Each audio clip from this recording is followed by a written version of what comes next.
Ang ating gagawin, 798, 2 track and 3 tracks. 2 panels tayo dito, slide. Ang ating height, 40 inches. Ang ating width, 30 inches. Para sa ating hidden cell, list lang tayo ng 1 inches. Para naman sa ating lock style at interlocker, list lang tayo dito ng 178. Sa top and bottom naman natin,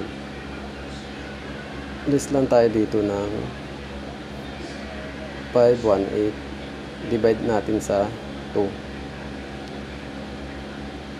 Para naman sa ating SF, dahil 2 track ang ating gagamitin, ang ating magiging height, list lang tayo dito ng 2, 316. Para naman sa kanyang width, divide lang natin sa 2. Sa kanyang astragal, list lang tayo dito ng 178. Sa glass height natin, list lang tayo dito ng 5 inches. Sa glass width natin,